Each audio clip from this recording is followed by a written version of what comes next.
आज के हमारे टॉपिक है repo rate, reverse repo rate and open market operations. तो हम डिस्कस करेंगे कि इनका मीनिंग क्या है। रेपो रेट क्या होता है? जब भी कमर्शियल बैंक्स को लोन की ज़रूरत होती है तो वो जाते हैं आरबीआई के पास। तो जब RBI reserve bank of India किसी भी कमर्शियल बैंक को शॉर्ट टर्म के लिए जिस रेट ऑफ इंटरेस्ट पर लोन देता है उसको बोलते हैं रेपो रेट। तो जो ये शॉर्ट टर्म होती है ये 0 to 90 डेज़ की होती है और मैक्सिमम 90 डेज़ के लिए। और रेपो रेट को रीपर्चेज रेट भी कहते हैं, क्योंकि जब कमर्शियल बैंक आरबीआई से लोन लेता है तो वह रेट ऑफ इंटरेस्ट के साथ साथ आरबीआई के पास अपने कुछ सिक्योरिटीज़ या बॉन्ड्स भी जमा कराता है। तो जब कमर्शियल बैंक जब भी चाहे इन सिक्योरिटीज़ या बॉन्ड्स को परचेज भी कर सकता है, तो इसलिए रेपो रेट को रीपर्चेज रेट भी कहा जाता है। और जो करंटली रेपो रेट है वो 5.25% है। Now reverse repo rate. तो रिवर्स रेपो रेट क्या होता है?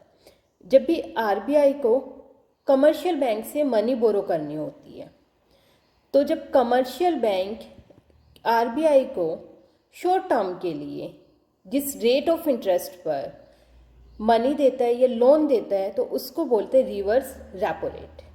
या ये भी कह सकते हैं कि जब भी कमर्शियल बैंक्स के पास एक्स्ट्रा मनी होती है तो वो अपनी एक्स्ट्रा मनी आरबीआई के पास डिपॉजिट करा देते हैं, इसलिए कि उनको रेट ऑफ इंटरेस्ट मिलेगा। तो एक्स्ट्रा प्रॉफिट अर्न करने के लिए जब वो अपनी एक्स्ट्रा मनी आरबीआई के पास डिपॉजिट कराते हैं तो जिस रेट ऑफ इंटरेस्ट पर डिपॉजिट कराते हैं उसको बोलते हैं रिवर्स रेपो रेट। अब क्या होता है, जब भी आरबीआई को मार्केट में मनी सप्लाई को कंट्रोल करना होता है या किसी भी इकोनॉमी में मनी सप्लाई को कंट्रोल करना होता है तो वो रिवर्स रेपो रेट को या तो इंक्रीज़ कर देता है या डिक्रीज़ कर देता है। वो कैसे? जब आरबीआई रिवर्स रेपो रेट को इंक्रीज़ करता है तो कमर्शियल बैंक क्या करते हैं, अपनी एक्स्ट्रा मनी आरबीआई में डिपॉजिट करा देते हैं। उनको ये होता है कि हम अगर ज़्यादा मनी डिपॉजिट कराएंगे तो हमें ज़्यादा रेट ऑफ इंटरेस्ट मिलेगा, इसलिए फिर उनके पास पब्लिक को लोन देने के लिए मनी नहीं होती। तो इस तरीके से इकोनॉमी में मनी सप्लाई कम हो जाती है। लेकिन जब आरबीआई को मनी सप्लाई को इंक्रीज़ करना होता है इकोनॉमी में तो वो रिवर्स रेपो रेट को डिक्रीज़ कर देता है, कम कर देता है। तो अब कमर्शियल बैंक क्या करते हैं, अपनी मनी को, अपनी एक्स्ट्रा मनी को आरबीआई के पास डिपॉजिट नहीं कराते, वो पब्लिक को लोन देना स्टार्ट कर देते हैं, तो जिससे मार्केट में मनी सप्लाई इंक्रीज़ हो जाती है।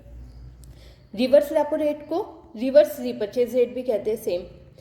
और जो करंटली रिवर्स रेपो रेट है वो 3.35% है। Now open market operations.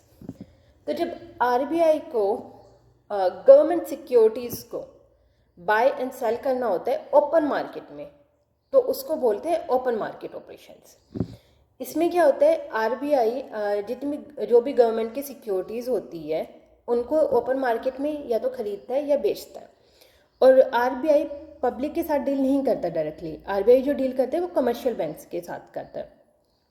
तो आरबीआई को जब भी इकोनॉमी में लिक्विडिटी को या तो इंक्रीज़ करना होता है या डिक्रीज़ करना होता है तो वो गवर्नमेंट सिक्योरिटीज़ को खरीदना और बेचना शुरू कर देता है। क्योंकि जब आरबीआई गवर्नमेंट सिक्योरिटीज़ को बेचता है तो कमर्शियल बैंक उसको बाय करते हैं, तो उनके पास जो मनी होती है वो आरबीआई को दे देते हैं क्योंकि वो सिक्योरिटीज़ बाय करते हैं। तो इस तरीके से वो पब्लिक को लोन नहीं दे पाते और मार्केट में जो लिक्विडिटी होती है वो डिक्रीज़ हो जाती है। तो ऐसे ही जब आरबीआई को लिक्विडिटी को इंक्रीज़ करना होता है तो वो जितनी भी गवर्नमेंट सिक्योरिटीज़ होती है उनको बाय करना शुरू कर देता है। तो जब वो कमर्शियल बैंक उनको बेचना शुरू करते हैं आरबीआई को गवर्नमेंट सिक्योरिटीज़, तो उनके पास लिक्विडिटी आ जाती है और वो फिर से लोन देना शुरू कर देते हैं। तो इस तरीके से मार्केट में या इकोनॉमी में लिक्विडिटी इंक्रीज़ हो जाती है। तो ये बेसिकली आरबीआई मनी सप्लाई को और क्रेडिट को कंट्रोल करने के लिए करता है।